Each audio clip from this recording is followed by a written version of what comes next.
Laura. Yeah. All right. Okay, welcome everybody to the January 12th meeting of the Wenatchee School Board. And we will begin today's meeting with the Pledge of Allegiance. If those of you on the screen would please mute yourself, that would be great.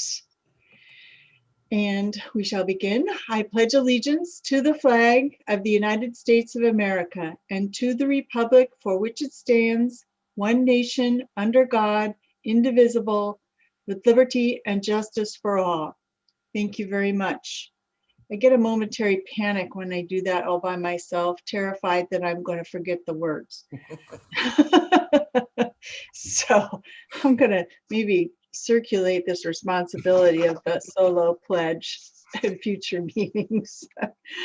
The first item on our consent agenda this evening is our consent agenda, and we have the minutes of which meeting is not listed on the agenda.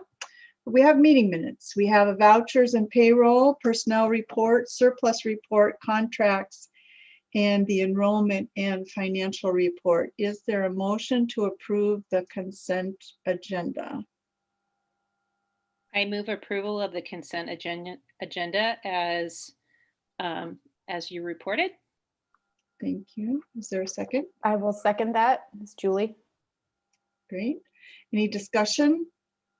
I guess all the dates of the minutes are in the agenda. That's online with the links, just not in the paper copy that I printed off. For clarification, those are December 3rd and December 8th. Laura, real quick though, do we need to add a note that there's an individual was changed? Thank you.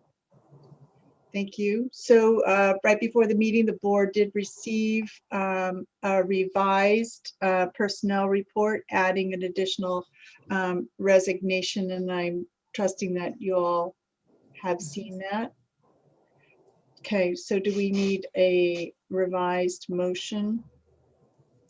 I'll amend my motion to include the report that was walked on. Great, thank you, Michelle. And I will second the amended motion. Thank you very much. Any further discussion? This is a roll call vote. So Maria? Aye. Martin? Aye. Michelle? Aye. Julie? Aye. And Laura is aye as well. Thank you for that. Okay, moving on.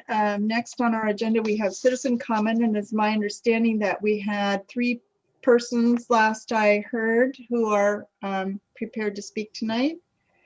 So if those people would introduce themselves with their address, you will have 3 minutes.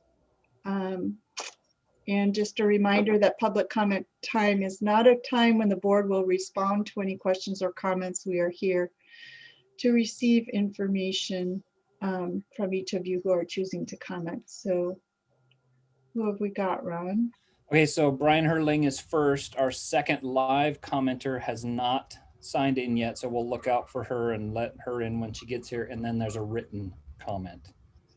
Okay, very good. Mr. Herling. Thank you. I want students back in school. I'm a teacher in the Wenatchee School District, and when this pandemic is over, I will gladly put this behind me as a troubled memory and be overjoyed at the return of a semblance of normalcy. The struggles of teaching online are myriad. It presents a difficulty to student, teacher, and community. In a small handful of my students' voices, I can hear the encroaching apathy that has them trapped in the flat and empty ocean of the doldrums. The weight of that bears on me. As a teacher, I often carry the responsibility for breathing wind in their sails so they can continue their life's journey. The rendering of education to the flat and sometimes lifeless screen has sucked all the color from our world. Our interactions seem as flat as a pixel, and the sparks of learning that usually catch fire seem to smolder in the Zoom. None of us wants to be here. I do not like this Sam I am. I do not like this gloom and Zoom. I want return to my school room. But I would be amiss if I pushed for a return without considering the effects of the pandemic that we face together. The WSD COVID dashboard has shown few cases in our schools, and they have been comparable to the surrounding community rates. Kelly Lopez has dutifully tracked down every case And through her work, the district has done what it can to quarantine and isolate the cases we encounter. I thank her for her work. I do, however, worry that many of the cases present inside our schools are not being seen. This is not due to any lack of vigilance on the part of the district, but rather on the lack of symptoms present in our students. I would like to remind everyone that the absence of evidence does not mean that there is evidence of absence. The CDC's page of information for pediatric healthcare providers that was updated on December 30th states, quote, evidence suggests that as many as half of pediatric infections may be asymptomatic. The CDC also notes the low risk the vast majority of children will face if infected with COVID. This is not a guarantee, as some of our local families know personally, but the community has spoken consistently on their desire to take on this risk. While it is understandable to weigh your personal risks and make judgment calls accordingly, what is wrong is to risk other people's health by your actions. We cannot return to our classrooms without carefully monitoring the effects of our actions on the health of our community.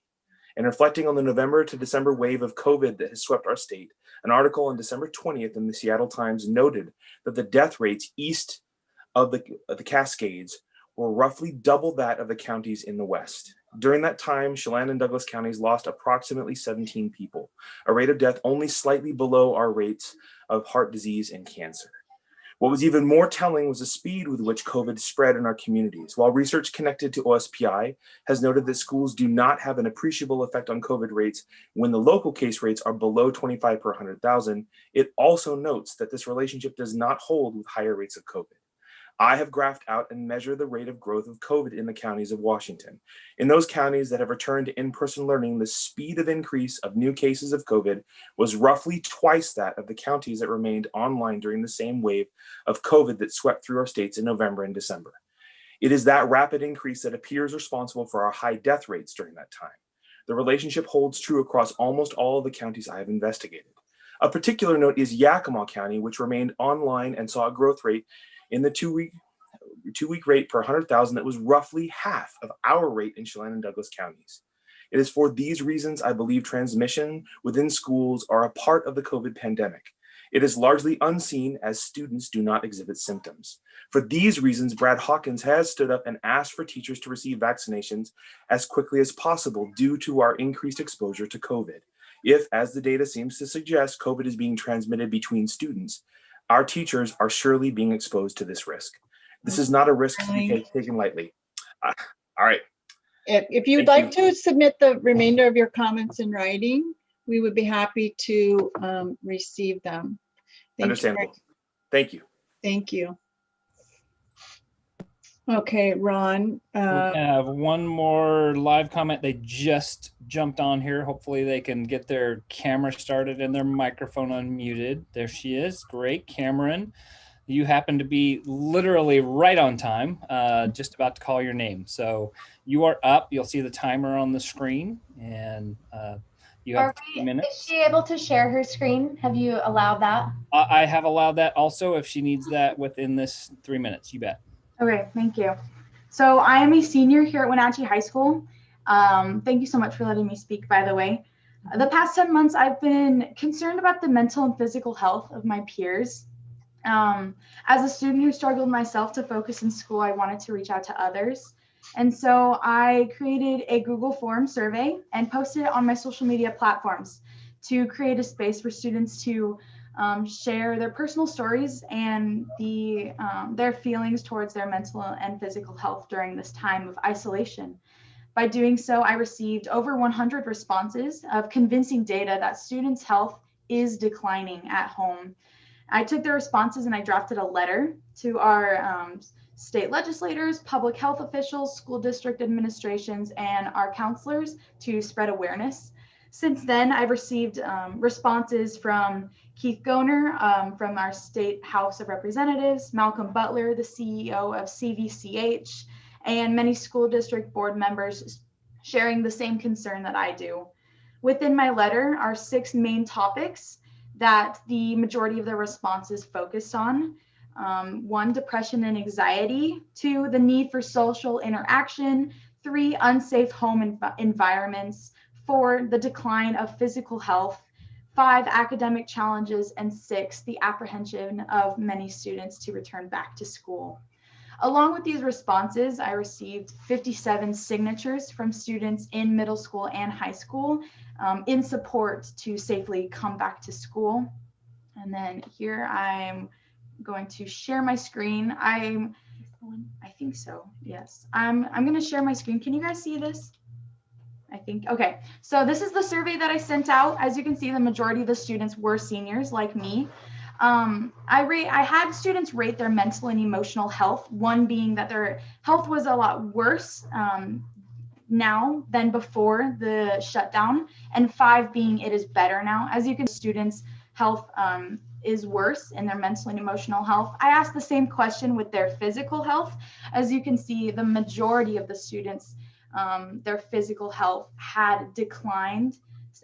3 being neutral, and then 1 being worse, 5 being better now.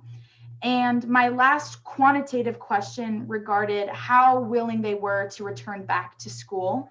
And as you can see, there was a very high percentage of students willing to come back to school.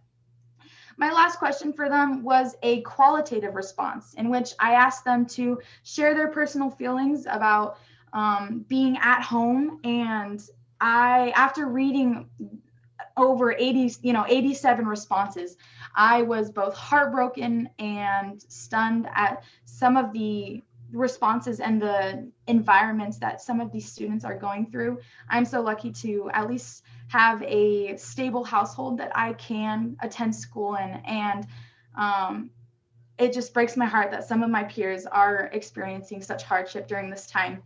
I have shared this exact link and my letter with all of the responses to the school board and many of my principals and high school counselors for them to read the entire letter in its entirety. I am very happy that we are moving forward to in-person school, and I hope that you can take this data in making decisions and going on in the future and providing the correct mental health resources. Thank you. Cameron, appreciate Oh, it. also, last thing, check in tomorrow for an article in the Wenatchee World of all this data and survey story stuff.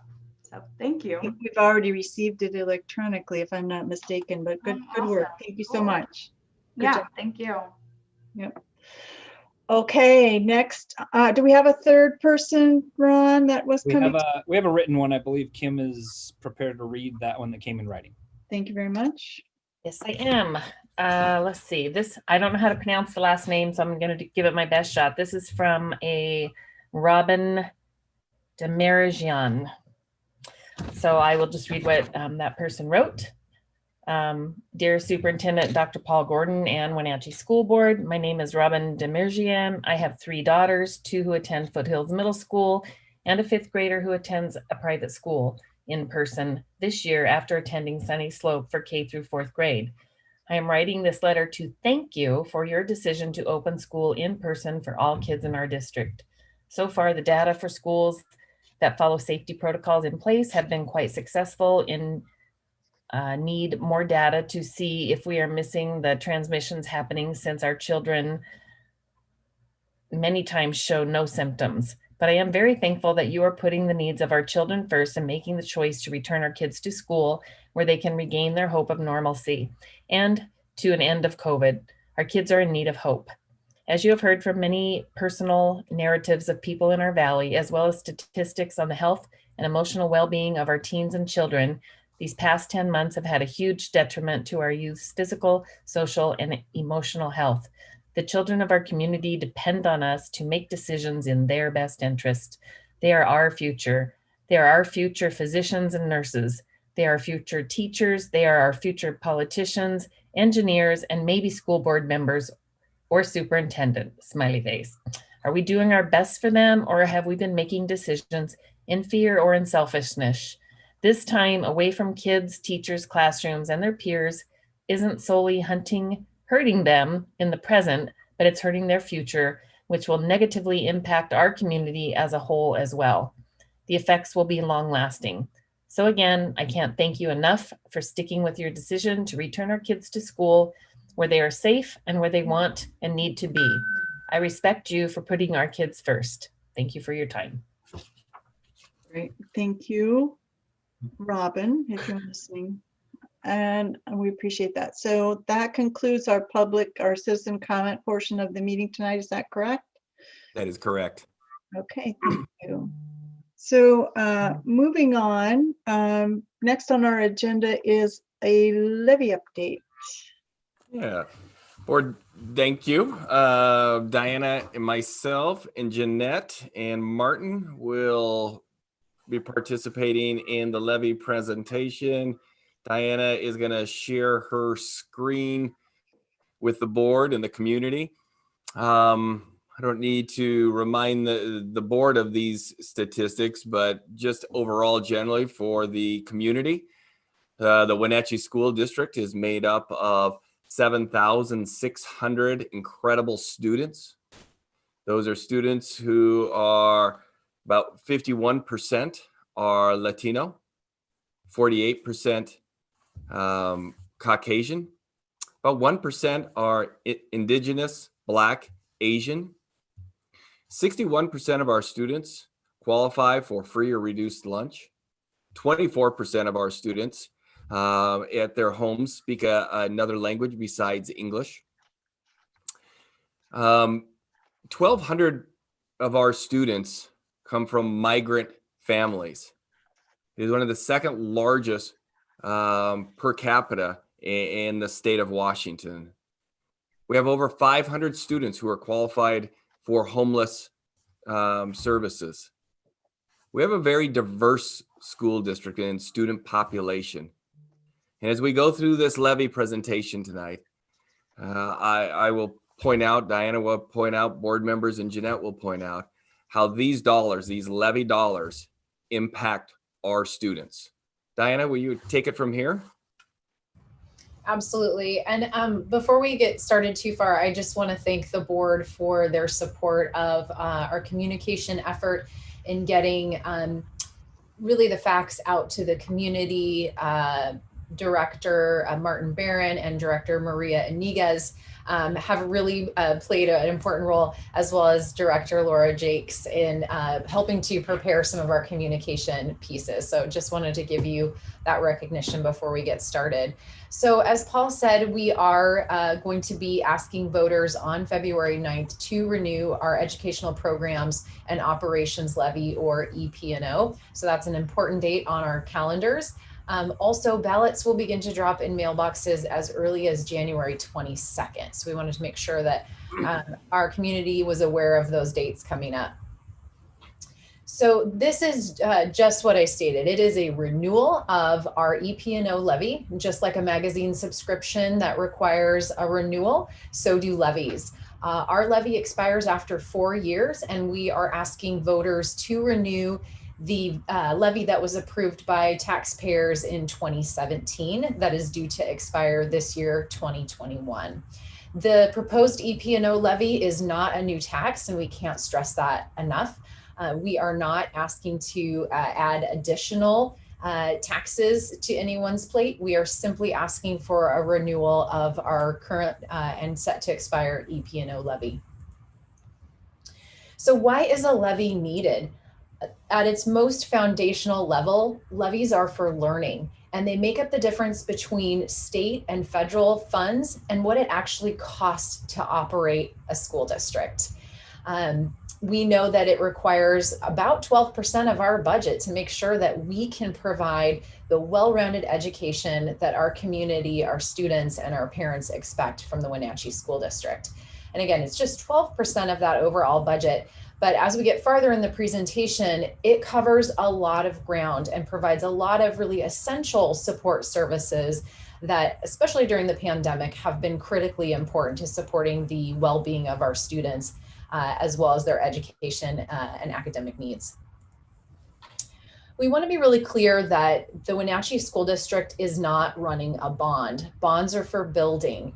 At one time, we were discussing the potential of rerunning a ballot measure or bond to modernize Wenatchee High School for a second time. At this time, we are pursuing the renewal of our EP&O levy, so levy for learning. We worked with a really great company to develop a really simplified version of a video that explained to our community, to our parents, and to our staff the importance of levy funding and what that covers in about 1 minute and 30 seconds. And this is where I really want to thank Maria Iniguez for stepping forward and lending her voice talent both to the English and the Spanish versions of this video. So we're just going to show this really briefly because it does set the stage for the next several slides that we plan to share in our presentation.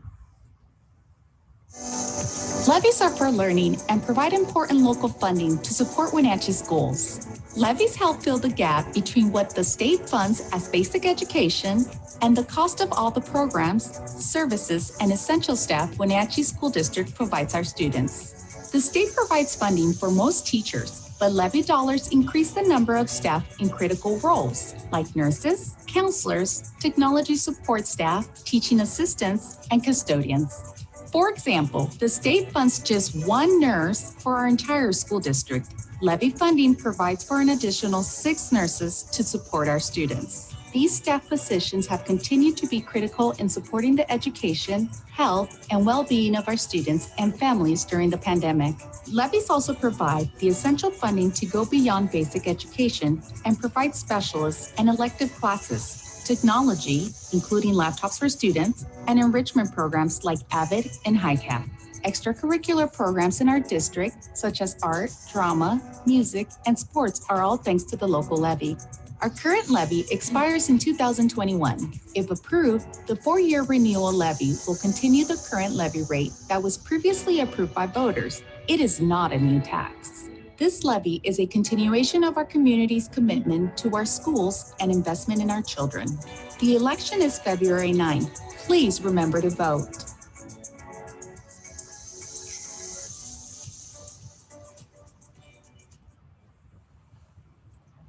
Very nice. Yeah, that video I think really condenses a very diverse levy that funds a lot of different areas, but hits a lot of the highlights that are so important and really helps to explain how levy funding works. So in this next slide, let's tackle that. So what does a levy fund? Well, again, it provides essential support services for our students that the state only partially funds. Levies allow us to expand those services to meet the needs of our 7,600 students. Of particular note, especially now as we're kind of living through this pandemic, many of our staff and many programs have really risen to the top as being essential in ensuring that we could be successful in our transition to remote learning and now back to hybrid instruction. So our counselors, our custodians, our nurses, and our support staff in the classrooms, our technology team and supplies, those have really become critical, those PPE supplies. Could you imagine remote learning without our techs being able to distribute technology devices, assist phone calls, take those phone calls for tech support, our nurses being on the front lines, supporting students as they're coming in and going through the screening process. So in addition to those things that we wanted to highlight, levies also fund the arts and enrichment, our athletic programs that are just getting geared up to start again, and our extracurricular programs are all thanks to levy funds. So again, this is such a great example of how the levy comes into play, how local dollars support our overall staffing that are so essential right now. So again, the state funds one nurse for our 7,600 students. The levy allows us an additional 6. At Wenatchee High School, we have 1 full-time nurse to cover approximately 1,700 students. So it really does make a significant impact and allows us to expand those services. So in addition to those things we just covered, this really provides you more of that laundry list view of all the things that the levy funds beyond those that we've just highlighted. Everything from our music and arts specialists to musical instruments, more school supplies and technology, classroom textbooks, our STEM field experiences that have been so critical and such a highly regarded experience for some of our young people coming up through our classes. Also our athletics, our mariachi programs, the drama programs that our community enjoys, and many of our music festivals, staff professional development. That was another area that's really been critical in terms of levy funding. And as well as custodial supplies and supplies across the district. And then also funding to lower class sizes and keep them low. So it really covers a variety of areas. But we really wanted to highlight in this slide just some of the, again, increasingly essential staff positions that have really risen to the top during this pandemic as we support students as well as our staff in the buildings. So many community members have asked this question, you know, what's happened to the dollars during the pandemic? For some community members, they believe that we've kind of been shut down and work hasn't been occurring, and nothing could be further from the truth. Our educators have reimagined what school looks like. Our custodians have been working around the clock to make sure that our facilities are safe for our staff to be in, and now our students to be in. We've spent significant dollars on PPE to make sure that we have the right protective equipment when we're around each other, and ensuring that we continue to have all of the right cleaning supplies. Those are significant dollars. Diana spoke about the technology. There is no way possible we would have been able to move into a online learning without the significant dollars to pay for all the laptops. We were not a one-to-one school district at that point. We are now, but that was a significant influx of dollars to make that occur. So we've been teaching, students have been learning, our schools have been operating, our staff has been working especially hard. One of the things that the community may not be aware of is that we've had a reduction in the number of students who have enrolled in our school district, roughly 350. And that is a significant hit to our finances as they've moved on to more of a homeschooling environment. We anticipate many of those students returning, but those are dollars that we will not capture in this budget cycle. So what will the proposed levy cost? The portion for our community is roughly between $12 and $13 million over those 4 years. And it's a continuation of the current $2.10 rate per the $1,000 of assessed property value that was previously approved by our taxpayers. The state, if we pass the levy, matches us roughly around $3 million. So a total all in for our levy is $15 million for each of the next 4 years. The levy increases about 3% each year. But what's really important here is that the projected rate continues to stay the same. That $2.10 continues to stay right in that same area of $2.10 over those 4 years, while increasing the amount by about 3% each year. So how does that levy rate compare to other rates? We have a great graphic here that really takes you back to 2017, with rates being around $2.94 to this past rate of $2.10. So we continue to reach out to our community to renew the current rate, which if you had a home that was, the property value was assessed at right around $400,000, this renewal would cost that homeowner about $840 a year. We really feel like this is a great return on investment, because that's what this is all about, investing in students for today and tomorrow. So what happens if the levy doesn't pass? It's really clear. We reduce $15 million from our budget. We reduce staffing. We reduce supplies and programs. And just as a reminder, in 2018, The board, the staff, the cabinet had to make significant cuts, $4.5 million in cuts. And that was an incredibly challenging time in our district because there are so many important things. Again, think about the diverse needs of all of our students, and those dollars are significant to make a difference in our students and our staffs, the outcomes for our students there. Now, if it did fail, the district would try again to rerun another ballot. If we fail twice, we would have to wait a year.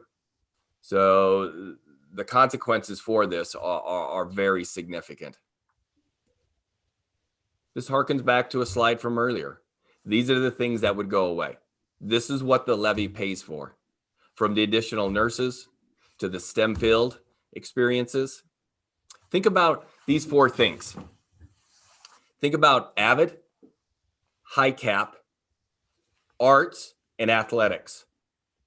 The vast majority of our students participate in either one or many of those 4, just those 4 opportunities for our students. These dollars really do impact our kids. Every vote counts. This is a 50+1. We need hit over that 50% marker by 1 vote. And here's a really important aspect. We have to have 40% of the last election. As we know, the last election was a presidential election, which we had significant turnout. So as Diana said earlier, we need to make sure people are going out and voting. We're here to give you the facts of the school district, but we need people to go out and make their choice as to the value proposition we're offering, that we think this is a great return on investment for our students, again, today, and for our students tomorrow. There is tons of information on our website, wenatcheeschools.org/EPO levy. Diana has it on all of our social media accounts. A lot of information in both Spanish and English. We're trying to be in all the different media opportunities, radio, TV, newspaper, really trying to make sure, again, in both Spanish and English, trying to make sure we reach our entire community. We're sending out flyers, and again, all in an information focused to inform our community. Ballots are in the mailbox January 22nd. We have until February 9th to return those. But the research is clear. After about 5 days of that being in your mailbox, the return rate goes significantly down. So we're really looking for people to say, go out and vote. Once you have that in your mailbox, fill it out, make your decision, and return it. Martin, you want to kind of talk from the board's perspective, and then other board members? Yes. What we've just heard from the superintendent and communications director, and with a lot of input from the finance director, is about what the levy delivers. It's good factual information that I cannot add to. It speaks to itself for itself. And in the communication effort, the huge communication effort behind it includes supporting detail behind this presentation. Believe it, believe in its importance, and use it. So from the board's point of view, our job is to work for and represent the community, the receivers, as opposed to the provider's perspective of what the levy gives. So let's look at it a little bit from a self-interest question point of view. What value is the community getting from what the levy pays for? Students are the human capital for our future. The levy is an investment, both social and economic. Now, you've heard from the school district the nuts, bolts, detail, and specifics of what that investment is. I'm just explaining what the general value is. Ask yourself, does this make us who we are and keep Wenatchee a good place to live in? Then think about what it takes to make Wenatchee a good place for business with good job opportunities. Schools and community work hand in glove in partnership. Do strong schools help make a healthy economy? Delivery is to the students. The receiving part is all of us, all ages, all together in the community. I want to add that the budget approved by the school board, or clarify, includes the same $2.10 levy rate that the board unanimously voted to put on the February the 9th ballot. So it's gone through that process. The levy vote is serious. So talk to your friends, colleagues, and families about how important it is. Ask everyone to be alert for the ballots, and do remember to exercise your vote. As Superintendent Gordon said, to be effective, the levy turnout needs to be more than 40% of the presidential election vote count. Voting matters. Thank you. Thank you, Martin. And I would also echo something that Diana said earlier. I have been so impressed with the involvement of our board. Diana highlighted a couple areas, but all board members are participating in conversations with our schools, getting out into the community. And for me, that's what demonstrates a board's their enthusiasm, their desire to move this forward is by their actions. And I am so proud of our board and being at the forefront of this work. So thank you, board. Board members, or let me just real quick, Jeanette, anything that I might have missed on the finance side of things, and then I'm going to hand it over to the board. I think you pretty much covered it. Okay. All right, Laura. Thank you. So I do have a couple questions. One is, do we know what the number is of number of voters to certify? What is that 40%? It's going to be just a little bit below 10,000. So we had a huge turnout. There's 28,000 registered voters within our boundaries, within the Wenatchee school boundaries. Over 24,000 people voted in the last election. So we've got to hit right below that 10,000 number. That's why it is important. Everybody doing exactly what Martin said. Everybody needs to talk to somebody else about this. Everybody needs to make their decision with the facts, but we need people to go out and vote. That's a big number. So what does it cost us to put this measure on the ballot? Jeanette. So we won't get actually billed for the election until probably this time next year or so. They look at it on a calendar year basis and then bill us for our portion, basically. But I anticipate it to be probably close to $75,000. Wow. So we don't want to do this twice. No. No. No. One time. One time. We're going to do it right the first time. One time. So also I wanted to clarify something about ask if Jeanette, you could clarify something about the levy rate. It's my understanding that we set a dollar figure and then the rate is calculated based on the assessed valuation in the counties. Can you talk to that? That is correct. So that $12 million to $13.05 million total amount is what the voters actually are voting for, and what we certify based on their approved vote and the laws, obviously, if something changes. But yes, the county is the one who determines the exact rate per thousand, because they're the ones that know what our final assessed values are. The $2.10 will actually be on the ballot as well as an estimate for people, because that's usually what people want to know is what's the estimated rate, and then they can kind of back into what it would cost them. Just looking at $12 million or $13 million is kind of a sticker shock. Yeah, but as new homes or new apartment buildings or new buildings are built, the assessed valuation total increases and the levy rate decreases.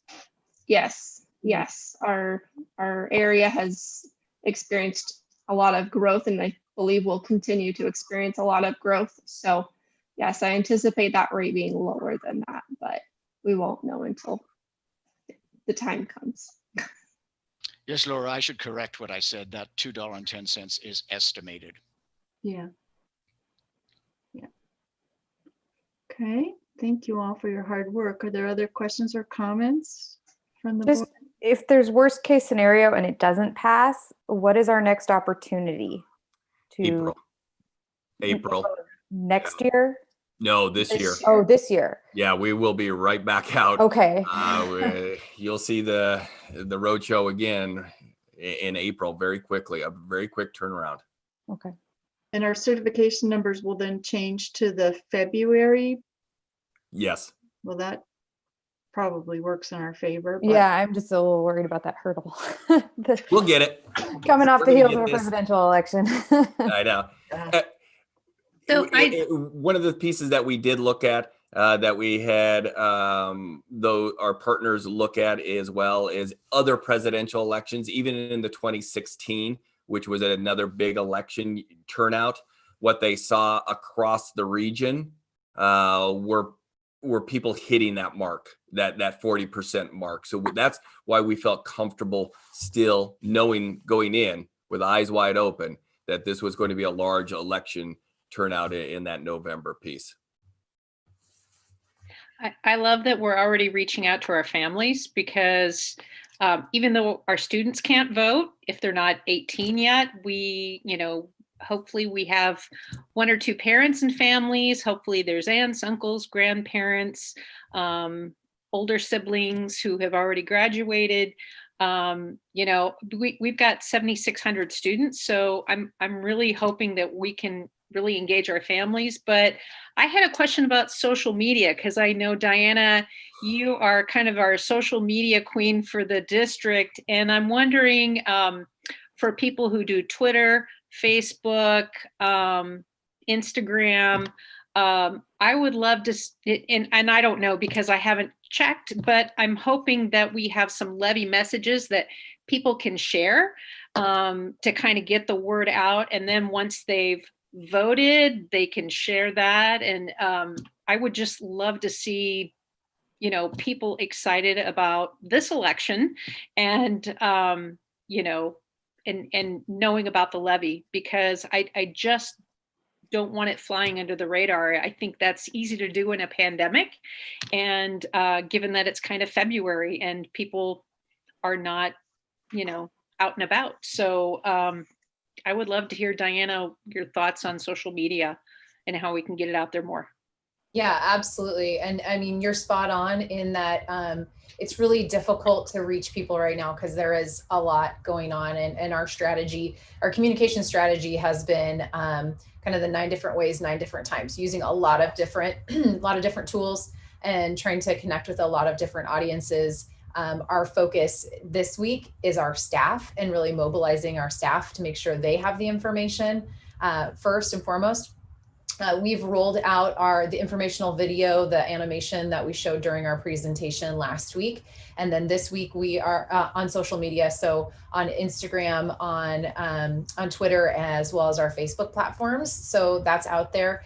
I also have the keys to all of our school Facebook pages. They all have a Facebook page. And so I'm able to push that message out across the district, across over 20 platforms that represent our schools. So that also helps with our reach. And we're getting a good amount of people who are sharing that informational video. This week, we're focusing on rolling out some kind of staff vignettes and really highlighting some specific areas. Today's video that we rolled out was Taylor Mason, the nurse at Sunny Slope and Washington, just talking about her job and how levy funding impacts her position. So you'll begin to see those start to ramp up. It's important that we don't peak too soon in our campaign efforts and kind of peter out before those or before those ballots arrive in people's mailboxes. So you'll see some intensity start to increase on social media. In addition, we're doing just some graphics. There was one over the weekend that I did just highlighting our music programs and what is covered through the levy as it pertains to music. Again, I talked about our music specialists are paid for out of levy dollars.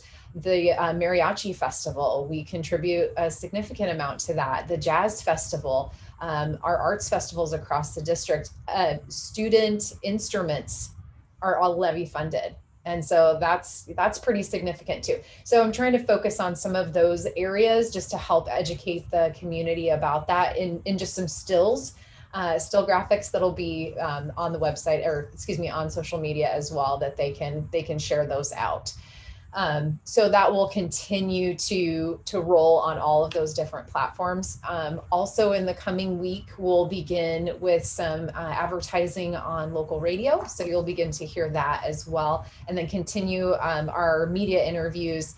Paul's been great about doing those. We're on KPQ this week. We're meeting with the Wenatchee World tomorrow. And so you'll see a lot more of that interview type activity start to pop. But you're right. It takes everybody sharing, like Paul said, the power of 10. So talking to your friends, your neighbors, as well as people in your household and in your family about the levy. And we have great information on our website, wenatcheeschools.org/EPO levy, that people can share as well. So our efforts will only continue to increase here in this week and next week. We'll have a mailer going out, and we're also doing all the service clubs and different governmental agencies who will give us a few moments to speak. So we are trying to be anywhere and everywhere to share what we're looking for within this levy. And I think too, it's important to mention that, our messaging is informational, but really our approach is about the need. It's not about the want. It's what we need in order to maintain the community's level of investment or current level of investment in our schools. And I think that that's really important to remember. This is what we need to continue that level. And 12%'s a big need. So, I mean, we're not talking 1-2%. This is a big need. So thank you. Absolutely. Any other board members, comments, questions? Okay, thank you all. Thank you, Jeanette and Diana and Paul and Martin especially. I know you're out there like crazy delivering signs and making phone calls. Maria, your voiceover was fabulous. Great work. So if you have the opportunity, please take it and help us spread the word. Fantastic. Thank you, board. Okay, so we are moving on to sex education curriculum update. Yeah, thank you, Laura. I'm going to hand it over to Mike and Stacy and Sarah here in a second. As the board knows, this was a controversial bill that was passed in both houses last school year. And then it was also put on the last November ballot for the entire state of Washington for community members to vote on it. It too was passed fairly with a large amount of support from community members throughout the state of Washington. But we also recognize there was a lot of misinformation early on in this, and it caused a lot of concern by parents by what they were hearing and seeing in different environments. Tonight, we really want to be real factual about what it is and what it's not. So I'm going to hand it over to, I believe, Mike first, and then he will take you from there. Mike. Yeah, thank you, Paul. So yes, and I'm joined by Stacy Bain and Sarah Wall. So our purpose tonight is to share with you the facts and information about Senate Bill 5395, which was passed by the legislature and Washington voters and takes effect on December 3rd. It requires all Washington public schools by the 22-23 school year to provide comprehensive sexual health education instruction that is medically and scientifically accurate, evidence-based, age-appropriate, aligned with health and learning standards, and inclusive of all students regardless of their protected class. Go to the next slide, Stace. This is a fairly dense slide, but this information comes from OSPI, and it defines the scope of the topics that are covered in the legislation. Much of these topics are already covered in our classes, and Sarah will go a little bit deeper into that. So I'm just going to kind of hit the high points on this one. So topics required by the legislature: interpersonal and intrapersonal skill development, social emotional learning, human growth and development, healthcare and prevention resources, abstinence and sexually transmitted diseases, and other methods of preventing unintended pregnancy, meaningful relationship development, understanding the influences of families, peers, community, and the media through life on healthy sexual relationships, and two, which might seem to be new terms that we're going to learn a little bit more about later in the presentation, affirmative consent and bystander training. Next slide. This one's for Sarah. Good evening, everybody. So I'm not going to read all of the slides to you, but I will elaborate on each one and try to describe what it's talking about. So when we break down the topics required by the new legislation, this slide shows you where each component of sexual health instruction is introduced. For example, students begin learning to understand and respect personal boundaries and develop healthy friendships in kindergarten through grade 4. That's represented here by the orange coloring. They continue learning about personal boundaries and friendships in grade 5. And the concept of understanding dating relationships is added into instruction starting in middle school. So you can see there at the bottom of the slide, the color bands just indicating where each concept begins to be taught, and then it is reinforced and built upon in grade levels above that. So now we want to share a little bit about our current instructional practices in regard to Senate Bill 5395. That bill has given us a new requirement for kindergarten through 3rd grade, which is mandatory social emotional learning. However, as you know, in our district, we have been addressing this already through our SEL instruction. Social emotional learning is about building awareness and skills in managing emotions, setting goals, building friendships and relationships, and choosing healthy behaviors, making those responsible decisions that support success in school and life. The physical development and puberty instruction portion that you see there on the slide begins in grade 5 and continues in middle and high school. This is another requirement of the bill that we've already been doing. However, moving into next fall, we are anticipating some needed adjustments. Although we've already been providing sexual health instruction at the middle and high school levels, it needs to be taught twice during each of those grade bands. We will need to ensure that our teaching frequency matches the requirements of the bill. Affirmative consent and bystander training are also included in Senate Bill 5395. These are already taught at some levels in our system and to some extent, but our instruction will need to address the broad definitions for each of those as outlined in the bill for grades 4 through 12.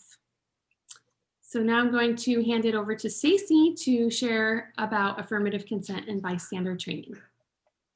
Sure. Thank you so much, Sarah and Mike. Hello, directors. Thank you for the opportunity. Affirmative consent, as we see on the slide, is an approach to giving and receiving consent for an activity that includes clear, voluntary, enthusiastic permission. So it is not just the absence of no.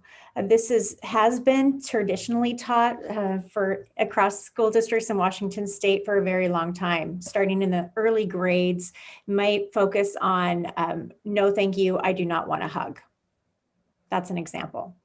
Bystander training teaches students how to safely intervene when they see bullying, sexual harassment, or unwanted sexual activity. And there are some very logical steps and training programs to be able to empower scholars to be able to know what to do in a situation that may be uncomfortable or unacceptable. Sarah. Okay, and moving on to the next slide, we wanted to be sure and include this so that you understand what OSPI's role is in regard to our curriculum. OSPI does not approve materials or select our curriculum for this bill. OSPI's role is to provide clarity around the state requirements of the bill and also to provide a list of available curricula that they've reviewed for consistency with the state requirements. What that means is we are able to choose curriculum from OSPI's list or choose something else and review it ourselves or develop our own materials. We just need to tell OSPI what we are using and explain how it meets the state requirements. Now, we currently have several curricular resources in place to provide both SEL and sexual health instruction, and we plan to continue using those programs for the time being. This next question really ties in with the previous one. The curriculum that we currently use is adopted, meaning our school board has approved it at some point in the past. We will continue to utilize the same local adoption and approval process for sexual health instruction, just like we do for other content areas, if and when we need to adopt anything new. Another thing we want our community members to really know and understand is that opting students out of sexual health instruction is something that parents always have the right to do. As a district, we support this right because parents are the first educators of their children, and we respect that each family has its own values. The right to opt out is maintained in this new legislation, and we will be highlighting it in our community communication plan. Now, parents are required to view the instructional materials for grade 5 if they want to opt out, which is when the sexual health instruction begins. After grade 5, the requirement to view the materials does not apply, but the materials for all levels will still be available for parents to view if they would like to. So as Paul mentioned in the introduction, there was quite a bit of information floating around around the time of the election. Some of it was accurate, some of it was not accurate. So we are using a spokesman review article that really kind of laid out some of the myths quite nicely to address some of the bigger pieces that people are concerned about. The first being that kindergartners would be taught sexual education. That is not true. The sexual component of this bill does not begin until the 4th or 5th grade. In the Wenatchee School District, it would be the 5th grade. For K-3, the only recommendations are social emotional learning, which we are already doing.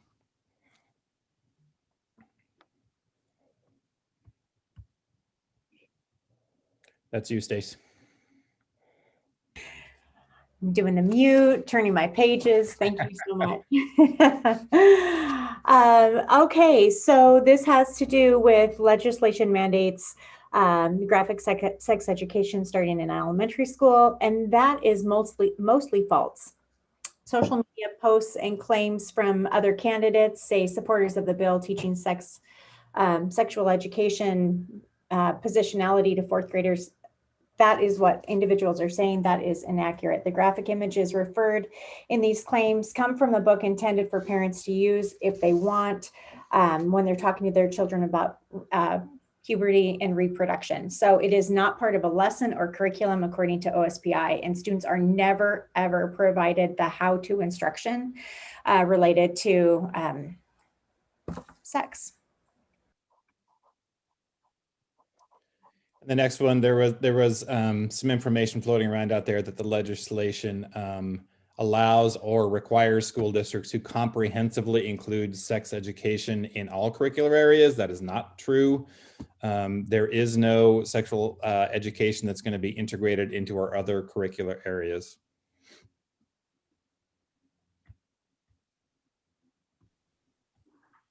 Okay, and we know that this is a topic of interest within our community.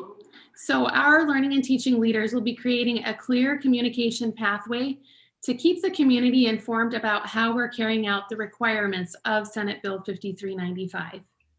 This communication will include creation of a web page on our district website where community members can easily access the legislative information, where we can highlight our opt-out process and provide the forms for parents to fill out for that, as well as parent information letters about upcoming instruction and our instructional materials for parents to view.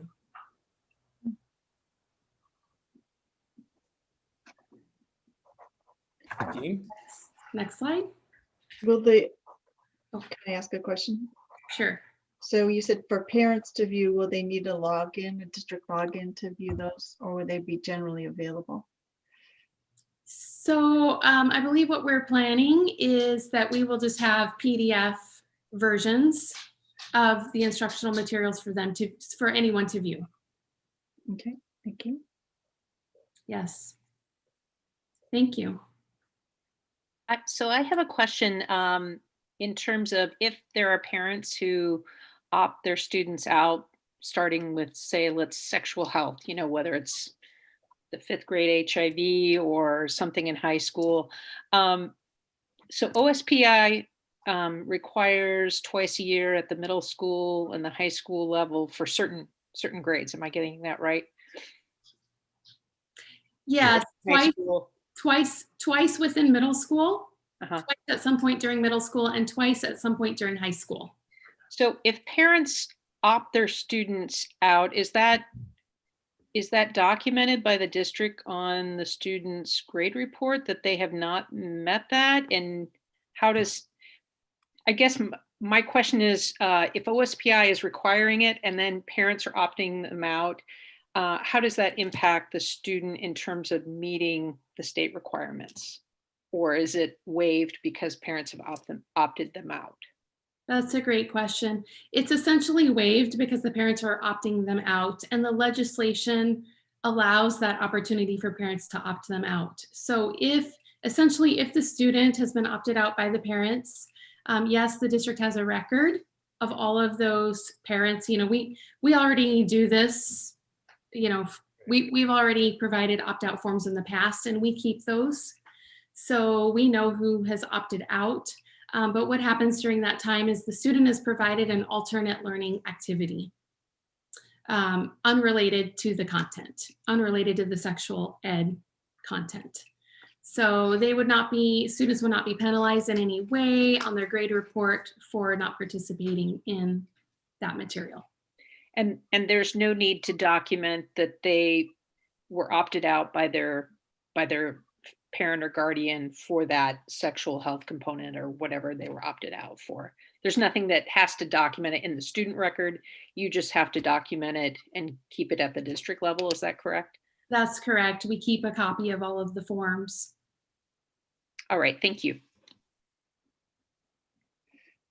So I really appreciate this information being presented tonight because, you know, during the time when this legislation was in the news, I saw quite a lot of alarming materials being circulated as real examples of curriculum that was going to be presented to students in classrooms. And it's really unfortunate that so much you know, false information was circulated around, and I can certainly understand why parents were shocked and horrified because some of the graphic detail contained in those was clearly inappropriate for the grade levels that were listed. And I think it's important that we you know, have this opportunity to clearly communicate with our families and our community that we are not endorsing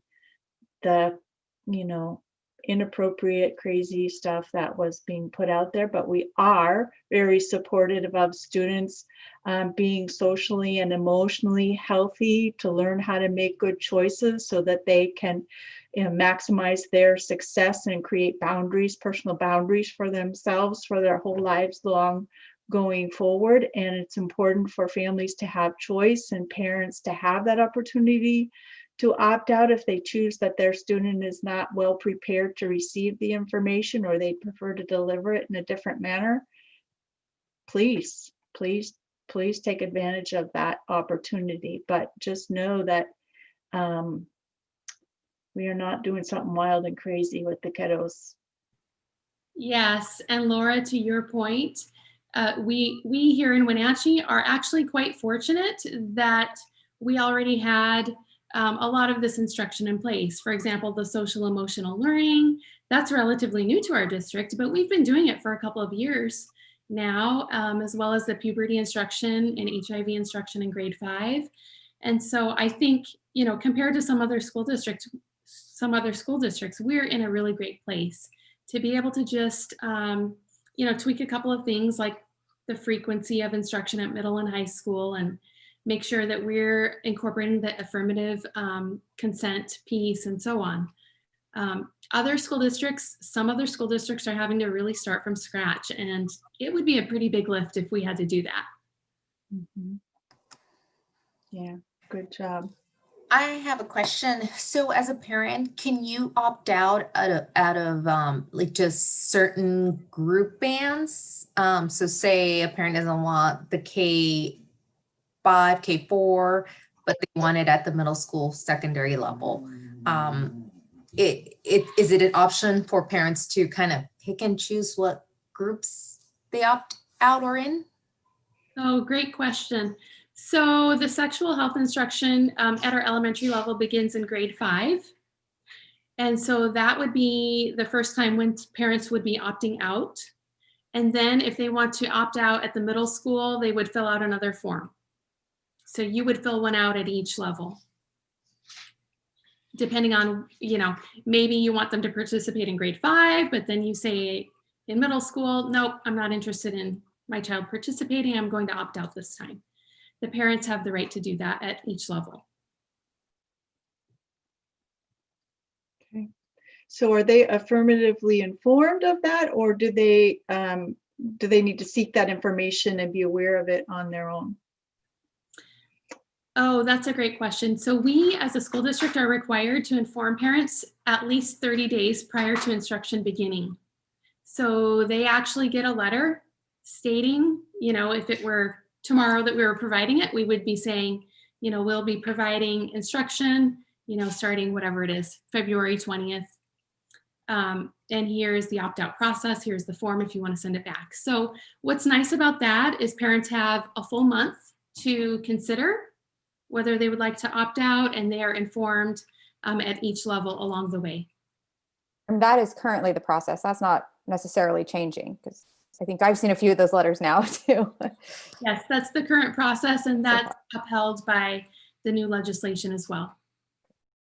Okay. Good. Anyone else? Thank you so much. Appreciate that. Good work. And Jeanette, you don't get to go anywhere. We're going to talk about ASB finances. Yes, I am next. I will share my screen. Okay.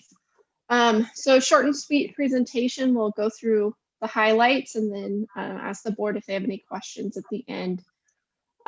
So after our presentation, I think it was last meeting, which feels like a long time ago. Feels like more than just last month. But we talked about House Bill 1660, which is often referred to as the ASB bill.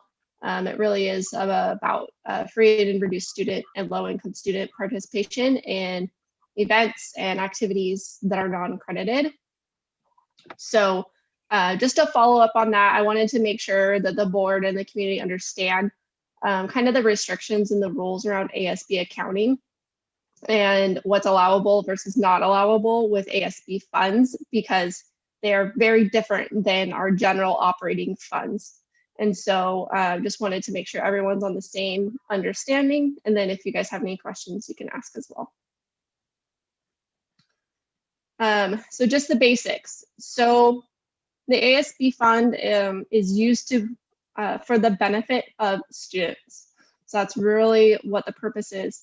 And their involvement in that decision-making process is driven by board policy and law as well. Use of funds, we like acronyms in schools. So we have an acronym for the use of funds with ASB.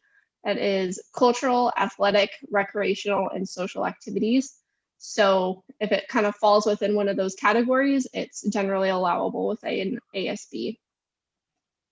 Counting of funds for each ASB activity must be separate at the transactional level. So that means money coming in is all accounted for separately and it's tracked. Money going out is all accounted for separately and it's tracked. So basically each ASB activity and each ASB or each school basically also has their own ASB fund and their own ASB accounts. basically it results, like I said, in each one having their own balance. And so that balance rolls from year to year. Unlike the general fund where, if there's money left in a budget item in the general fund, that doesn't necessarily roll from year to year, depending on obviously what it is. But in ASB, everything that goes in and everything that goes out, if there's any differences, that all is accounted for in one basically bucket, one fund balance account, and that is rolled, and it is uniquely theirs, and it actually cannot be moved without proper approval. No student activity group can spend funds that they do not have available, so it basically acts as a checking account, and it's basically their cash balance. So if they don't have cash to do it, then they cannot purchase, and they need to raise money or get money from another account. Also, annual financial reporting of the fund balance for all activities is required. That is actually the old part of that bill that we talked about last time. So all of this information on a detail level by ASB activity is actually on the school's website. It's under the finance page on the school website. And so all of that information is there for the last 5 years, I believe. So if you have some, downtime and you want to read through that, have at it. Here we'll give you just a high-level summary of that information. So this is the 5-year financial history of the ASB fund in total. So breaking down that total beginning fund balance, the revenue and expenses, and then the end of balance or ending balance for each year for the ASB, everything included. You guys will see an increase in 1920. Most of that, if not all of that, is probably due to COVID. Putting a stop mid-year, there's a lot of things that happen in the springtime that unfortunately were not able to happen. So that led to an increase in balance because those revenues had already been collected and those events had to be canceled.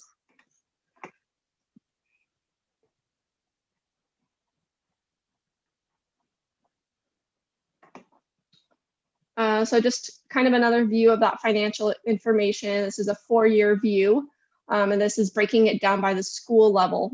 So looking at each school and their percent change in fund balance, ending fund balance from year to year.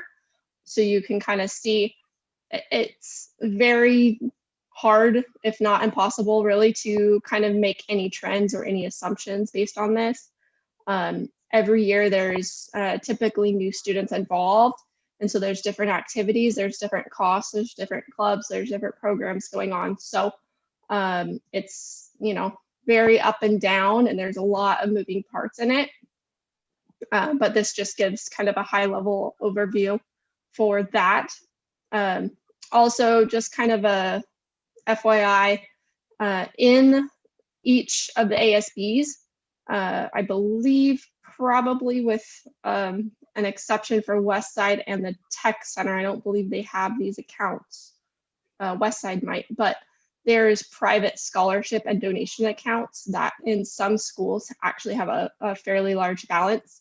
And those are used to support students to help them pay for, various things. It kind of goes across all spectrums, including curricular costs and then also extracurricular costs. So like I said, if you want the whole thing, it's on the school district's finance department webpage.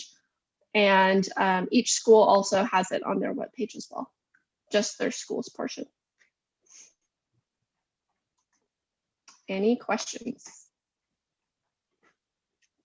Yes, I have a question. So the ASB funds for each particular school go to serve a particular club or activity. Is that correct? Yes, that's correct. There's different, basically different purposes. So there's a general ASB account, there's general athletic accounts, but then each sport has their own accounts as well. So every school is kind of different. They're able to kind of say how much level of detail they want. Okay, so is there any time when a particular fund becomes obsolete, or is there some kind of a process to move funds around to where if they aren't being utilized and it's not foreseen that they would be utilized for a certain cause?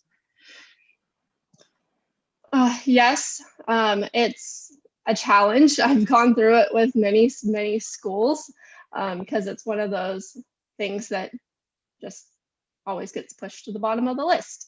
But yes, if there's a club that is just not active anymore and hasn't been active for a very long time, you can see their balance isn't changing at all. Nobody knows who the advisor is. Nobody knows who the advisor was. All of those kinds of things. We do go through a formal process within ASB. The ASB Executive Council can actually take action on those balances and designate where those funds go. Usually I try to advocate for, digging as deep as we can to try to find somebody that might know something about what that money was for, that kind of thing.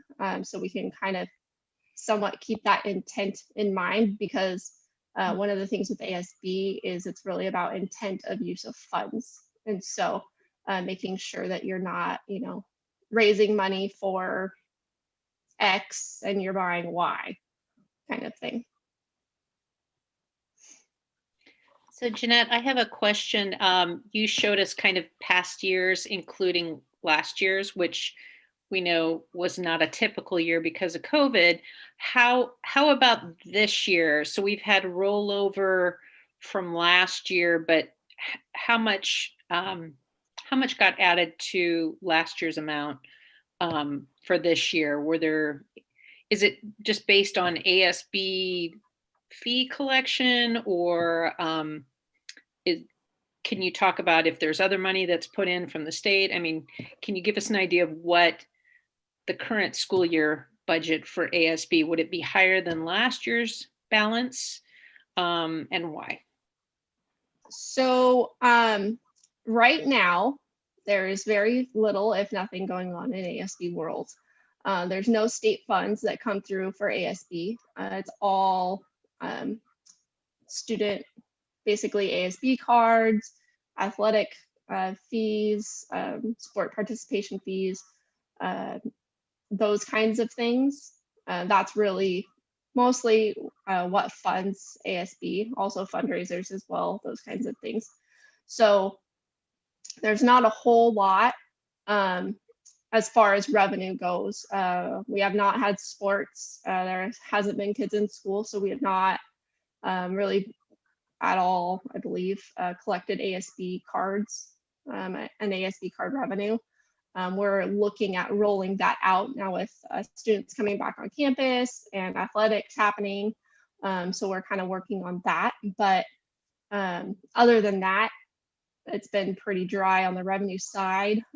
Expenditures, some clubs had expenditures planned, and there's annual expense costs. For instance, in athletics, there's a number of things that are annual costs that we have paid. But beyond that, major events haven't been happening, so there's been no dances and things like that. So last year's balance is pretty much what we're going off of. And then I have a related question. So when you presented to us last month about ASB, about the bill that got passed to address free and reduced students, particularly at the high school level only, it was the bill addressed, I believe, right?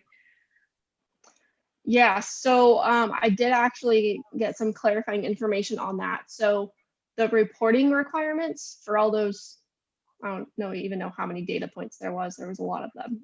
But the reporting requirements are strictly for the high school, but the fee waiving piece and the fee reduction for family members is actually K-12. So it's all students. So even though you only have to report kind of the high school data, that expectation would be that those waivers would be in place K through 12, correct? Correct. Great, thank you. Yep, and we'll be sending out a lot more information about that in the next several weeks. So thank you very much. Yeah. Good. Any other questions? Okay. Moving on, our next item on the agenda is our policy updates, and we have a first read on that. Yeah, we have a number of important policies that are coming to the board. This was with the work of Laura and Michelle as the policy committee members for this. The first one up is 4210A, and it's regulation of dangerous weapons on school premises. And this one really from WSD's perspective was to eliminate some exemptions that previously applied, like staff or students being able to keep their firearms in their vehicles parked on district property. They removed that and again try to really make sure they're adding clarifying language to the rest of the policy and adding stricter requirements in the state and federal requirements. So it was really tightening it down. And then an aspect within, I think it's C of the policy down below, where the district in years past, I want to say 2017, 2018, can't remember the exact year, where the board authorized for our school resource officers to place a firearm within the building for their use only. So in C, it states a school, if authorized by the board of directors, and that was the added language in there, that the board of directors must be the ones who approve that, may store firearms and ammunition in a locked gun safe to be accessible only by school resource officers for use in an emergency. The superintendent may approve the location of the gun safe and the type and the amount of firearms and ammunition stored at the school site. Anytime a school resource officer accesses the gun safe, the superintendent shall be notified within a reasonable time after the access occurred, but no later than the next school business day. The board of directors has authorized to revoke the authorization to store firearms and ammunition at a school at any time. Once the authorization is revoked, the school resource officer shall immediately remove the firearm and ammunition from the school site. So those are the pieces on that one. So Michelle, Laura, anything that you would add to it? Go ahead. Oh, I would just add that, C is not WSDA language. Yeah, no. We have a unique circumstance, obviously, because we do have a building that has a locked a firearm that's locked for SRO use. And so I appreciate that our legal counsel kind of looked firmly at that piece that you just read out loud, because we want to be sure that we're writing that correctly. Again, it's because WSDA didn't have that piece. I think it's important that if we're going to have such a thing on campus, then we need to spell it out very clearly. So I appreciated our legal counsel tweaking that what was initially there. So anyway, and I just want to add that I did do kind of some online research. There are not many districts that have that. And I believe when Laura and I were on the board at that time, this was post the Parkland shooting. And we have done a number of security updates to our buildings since that time. So, I don't know where the rest of the board is on that. If we would keep the weapon in the safe, then then we have the language. If we so chose not to, then obviously the language stipulates then that's removed. But But we've had a lot of security updates since that time. So I think it's something that if the board wants to reconsider that, we're in a different position now. But I just want to put that out there that times were different then. But I don't know where the rest of the board is. So that's just an update from my perspective. Thank you. Laura? So I do also appreciate our legal counsel taking a look at that section of the language. I think that the way it's written is reasonable. That the board, has control over whether or not the weapon is on the premises. I think we all also received a timeline of discussion of the policy at previous board meetings, including a visit by the police chief who presented the weapon as a tool necessary under only certain narrow circumstances that could possibly occur in an emergency situation, and the officers are fully trained in the use of this weapon. They part of the reason for them removing it occasionally might be for cleaning and maintenance, but also for taking it to the range for practice to maintain their skills. While none of us wants to believe that there will ever be a circumstance in our building that would require this use of force, it's sobering to think that it still could happen. The world is taking a break, I guess, because of COVID, and school shootings are not as much as a current news item as they have been in the past, but that doesn't mean they won't reoccur. And for me personally, I defer to the professionals in the field, and if they identify a tool that's necessary to do the competent execution of their role, then I'm in favor, but I'm also open to hearing from other board members. Just a clarifying question, Paul, you mentioned this at our last policy agenda, our policy review meeting. So if it's not in a safe in a building, it's going to be in the SRO's vehicle. Correct. Because this is a standard issued patrol rifle. Okay. So that would be in our SRO's vehicle. Okay. That would be parked outside. Okay. So it would regardless, it would be on school grounds, school property, whether it's in the building or it's in the parking lot. Yes. Okay. So I too have reviewed, this was way before my time on the board. I reviewed the documentation that Dr. Gordon provided to the board. I think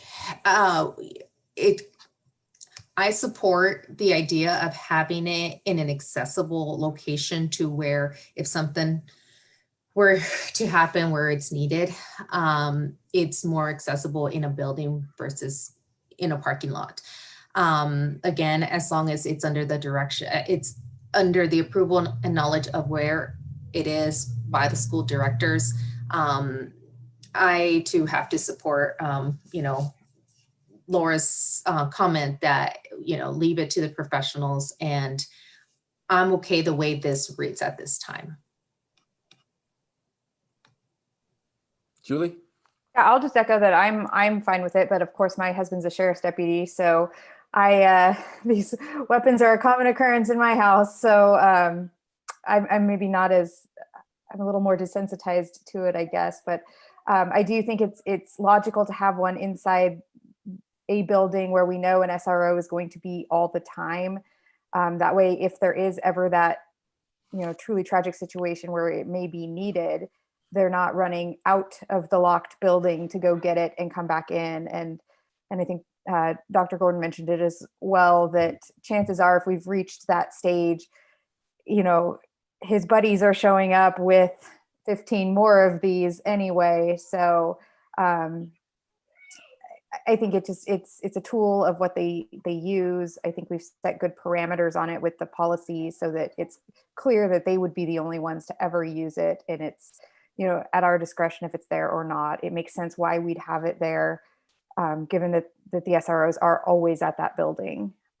So I'm perfectly comfortable with it. Thank you.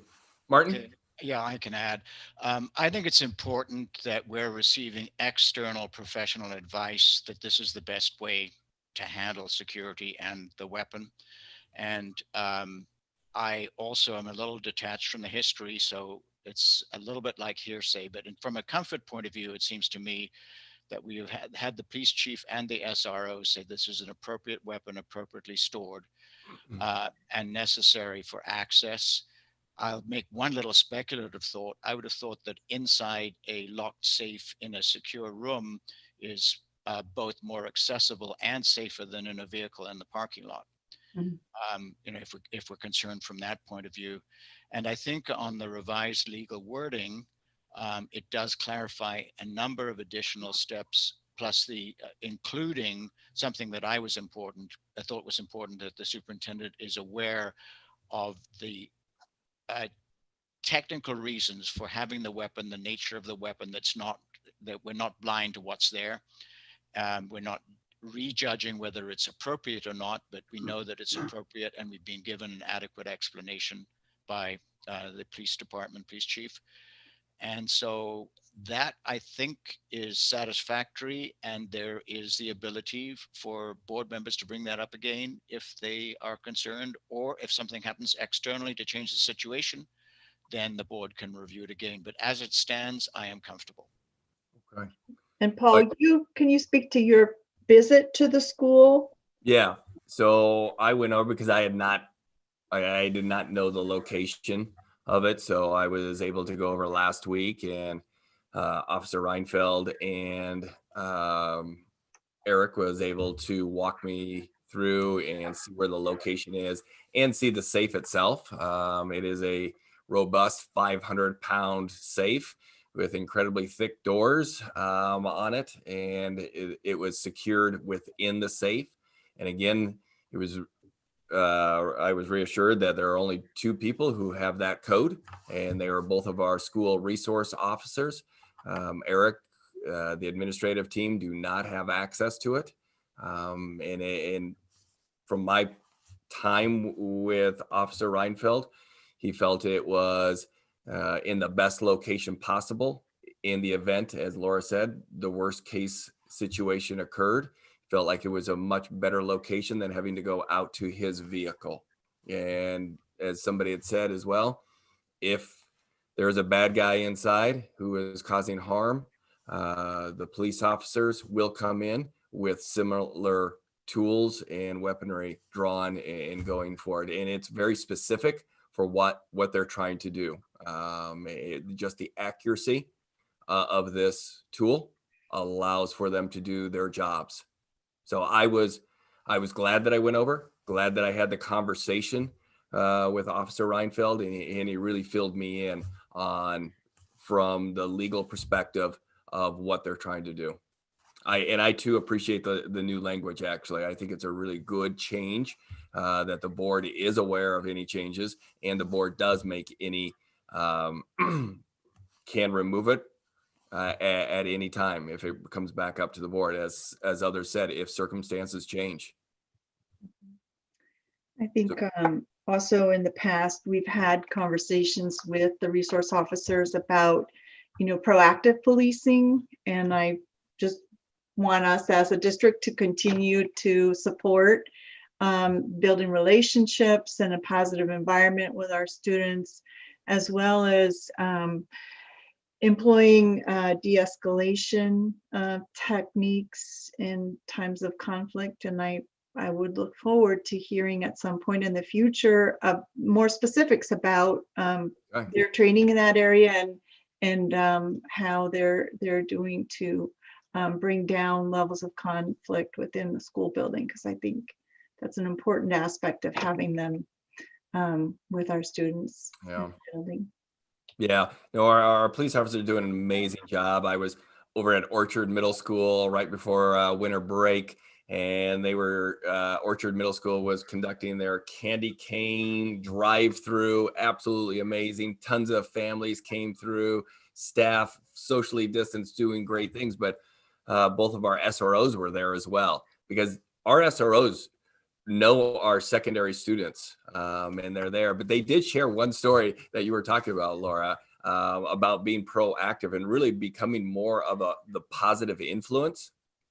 They're given these kind of positive tickets that they reach out to students, and a couple of the students had not had a whole lot of positive interactions with police officers in the past.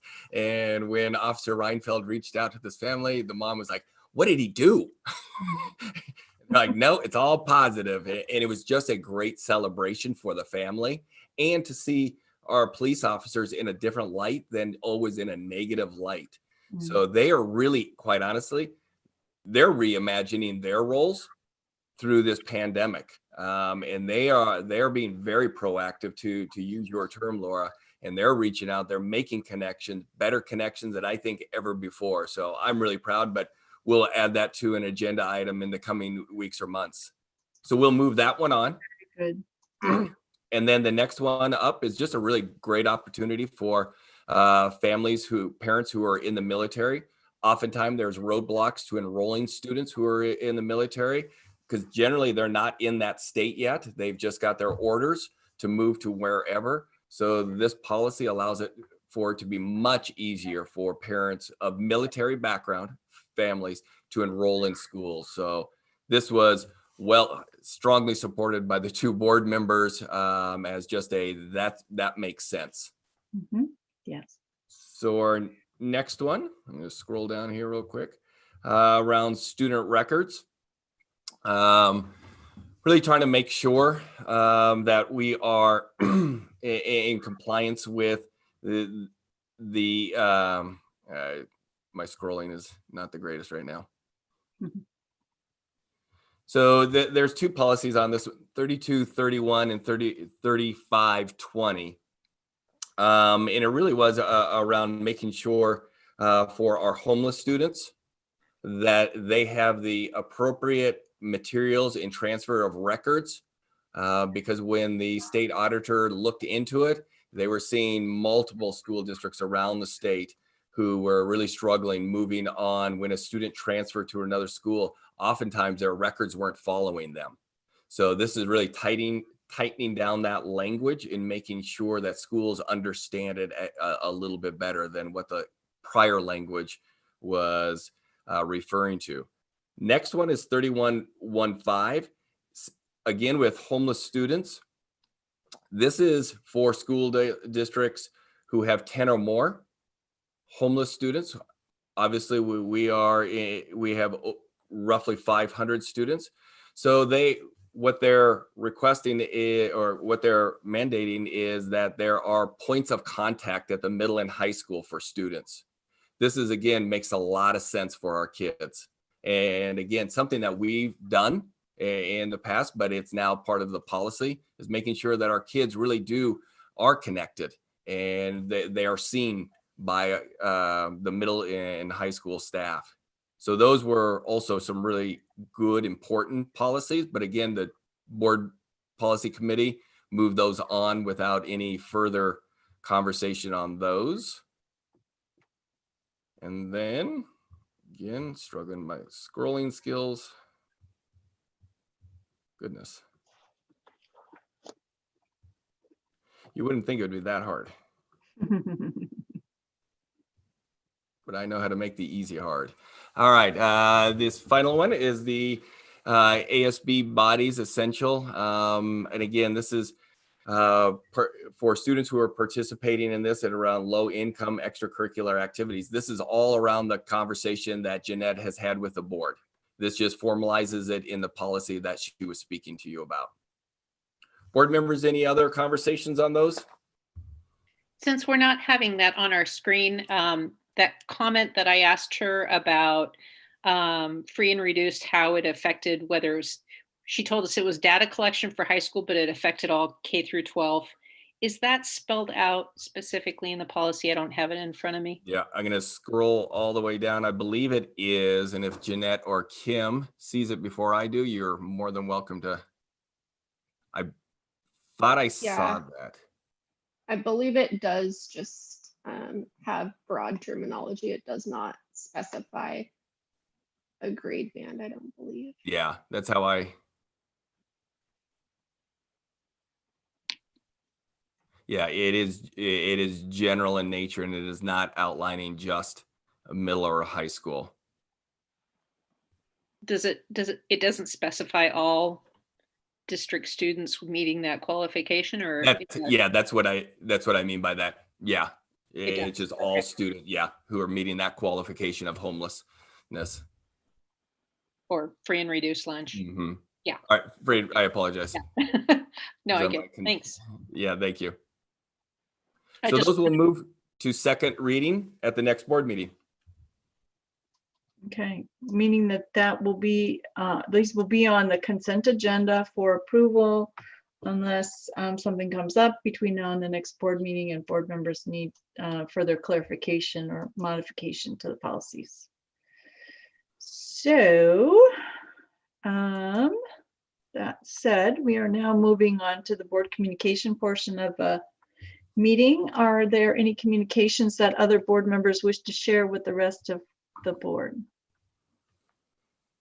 Yeah, I'll be glad to share in my new role as ledge rep. Most of you probably know the legislature started its session yesterday, and they were supposed to have, WSD was supposed to have a kind of a group with the ledge reps last Thursday, but the link didn't work and they apologized. So I should be meeting with WSD this week. As you all probably know, this legislative session will probably be light on new policies and heavy on budgets. So we may not see many educational mandates, but hopefully we'll see the budget that we will want to see for our district. So, and of course, emergency stuff for COVID and such. Thank you. Okay. Anybody else? So I just want to disclose that I did have a phone call with Dr. Peter Hauk from the Chelan Douglas Health District. He's the infectious disease guy that's on contract here, as well as Dr. Malcolm Butler with CBCH, just wanting to have a personal conversation on behalf of the board with each of them to talk about, you know, our plans going back to school. I know Paul is already meeting regularly with other superintendents and having discussion about the plans. But, you know, for me personally, I, you know, just haven't heard much in terms of, you know, there's the statewide plan and the groups A, 1 and B, and, you know, and moving forward, you know, who will be qualified for what, but there hasn't been much locally specific information. So I just wanted to nudge them to see, you know, if there was more information that they can share.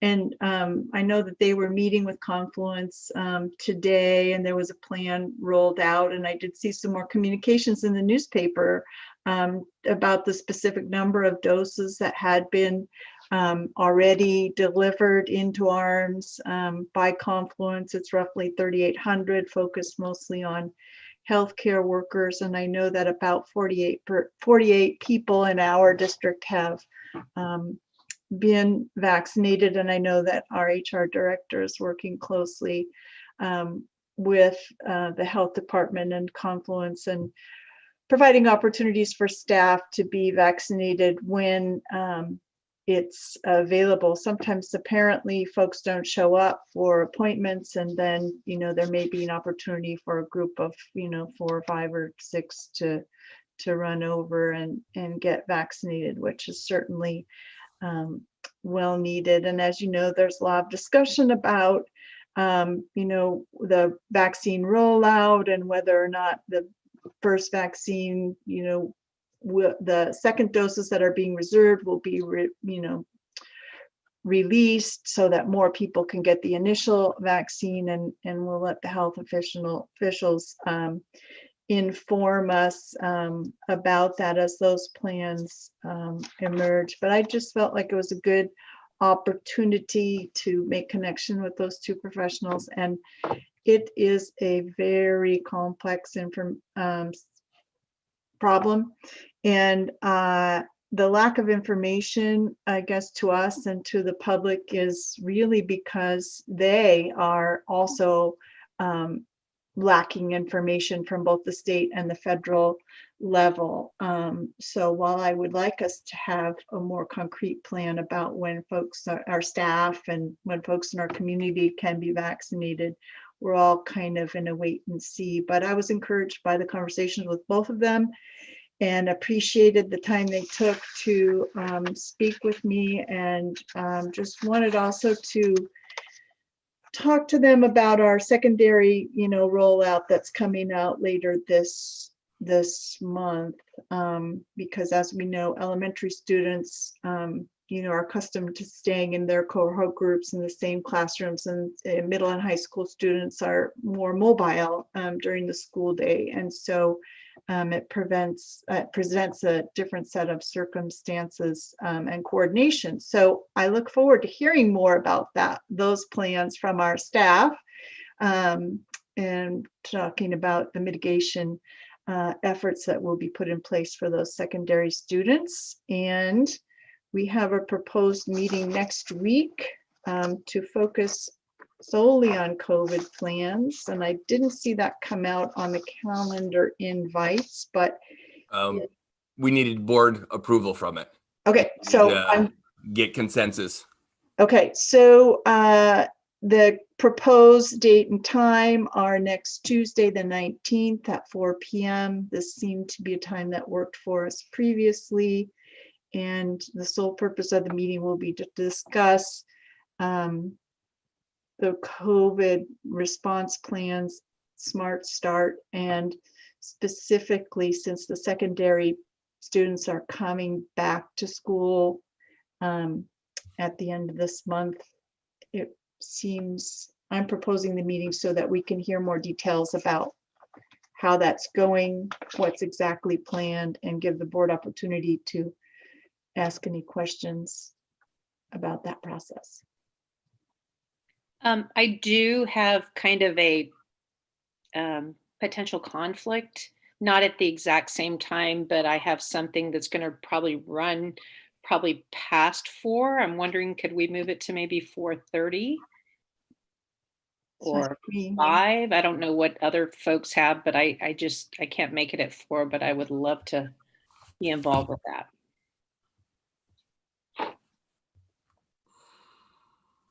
Works for me, either one of those times. How about everybody else? Either of those times work for me as well. I can do 4:30, but I have another meeting at 5. 4:30 works for me. Okay. 30 then. Great. So 4:30 next Tuesday? Next Tuesday, the 19th, 4:30. And I assume we will get an invite from Kim. Thank you. Great. Thanks, everybody. Appreciate that. So that's all I have. All right. Any other board members updates? I just wanted to, this is, as a parent, this is what our second week in hybrid model for us. And it has been going, it's just been wonderful. From my perspective as a parent, but also, of course, for my son, he's just enjoying every piece of it. But, as a parent that had, hesitations and concerns, the school teacher, we're all they're doing everything to, in their power to make sure that students are safe and healthy. So kudos to the district and teachers, administrators. So yeah, I just wanted to share that positive piece and reassurance to parents that are kind of on the fence as secondary and 5th graders start up again. Thank you. Thank you. I'll just add that we finally got 2 out of 3 back in person, and unfortunately my son only had 1 day, and then we had this snow day. So, but they're both of my kiddos that have gone back have really enjoyed it so far. Have felt very, very safe. It's been good for them. And actually, to speak to today's transition back for my littlest, who's been, she started with the kindergartners, and today was their first day going back online.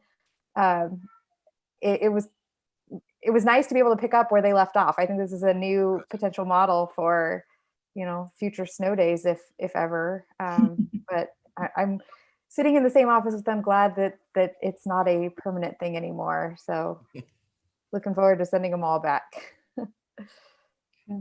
Yeah, it's been good. It's been good. We, as you both alluded to, we welcomed back our 4th graders yesterday. Little hiccup with a little bit of snow up in the mountains. Good reminder that in the city, it looks very different than up in the hills. Very different, very, very different. And it was just too dangerous. But next Wednesday, we bring back our 5th graders. And then January 26th, 27th, we bring back our secondary students, our 6th through 12th grade students. There'll be some orientation for our 6th and 9th graders that I'm excited about, and that secondary staff, leaders have just done a beautiful job of really thinking it through. Transportation continues and will continue to be on the razor's edge. This is a lot of work that Jenny, the director of transportation, her team, Mark Helm, the secondary principals are working to make sure that all of this works. But it's a stretch. So we will continue, but right now it's working. We have things in place, and we have backup plans. So we're excited about that, with a little bit of nervous energy going in there as well. So we'll talk a little. Yeah, please.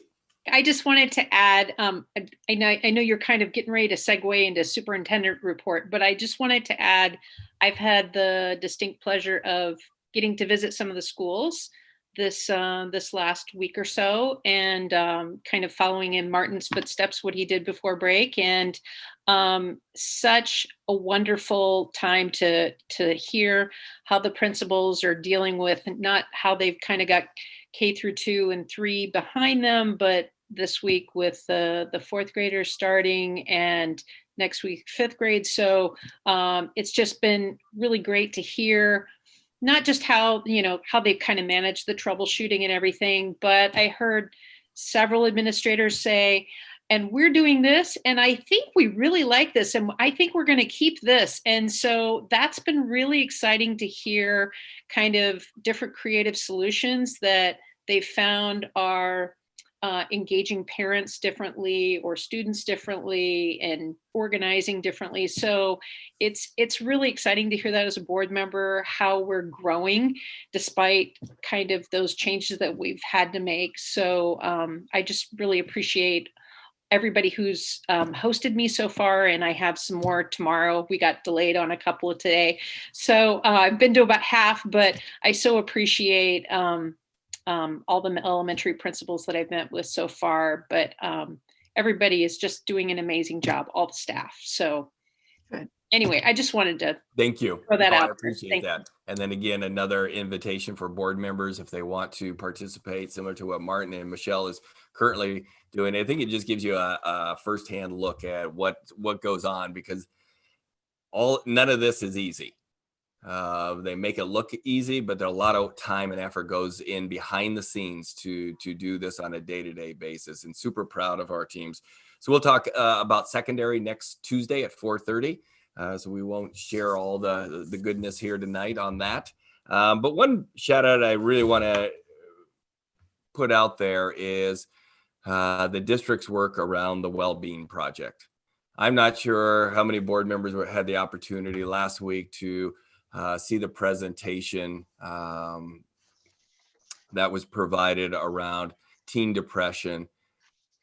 These are the things that just make me so proud as a superintendent. The partnership the leadership from Mike Lane, who's really just owned this, to the partnership within our own staff, Dr. Corey Kalahar, counselors, social workers, psychologists, all coming together with partnerships from Confluence, Catholic Charities, and others to put on what I thought was just an incredibly thoughtful, meaningful conversation on such a challenging topic that is impacting, as we heard earlier from our student, it's impacting students, not just in Wenatchee, but across the world. But this was an honest conversation with two highly regarded professionals from Confluence Health who were giving their perspectives and really talking through it. But I was just so proud of our district and the leadership role that we're stepping into. And again, I want to remind everybody that we're sharing this not just within the Wenatchee School District. We push this far and wide. I put it out on superintendent meetings, making sure that others have access to this type of work, because we recognize there are some smaller school districts around us who don't have those same opportunities to be able to gauge. This week alone, we had another speaker, Chase Milkey, who just really brought a really great perspective for our educators, for our staff members around burnout and how hard this time is. Again, those are loaded up onto our webpage. Therefore, anybody, the presentation was, again, just fantastic. A lot of little pieces that you can take away and implement each and every day. The piece that I appreciate about where Mike and our team are at is making sure that these are not just one-time events, that the practices we're learning will be ongoing throughout this year and into the future. So just incredible work that is occurring throughout our district in this idea. And it's a board, and that strategic priority around partnership, we're making that come alive.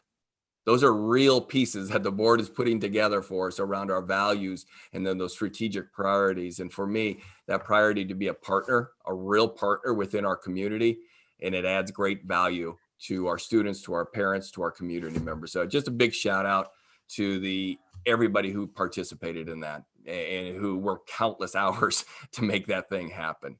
That's it for me. Very good. Thank you.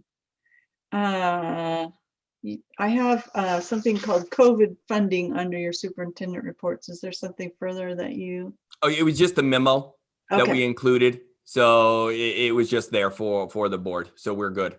Okay, great.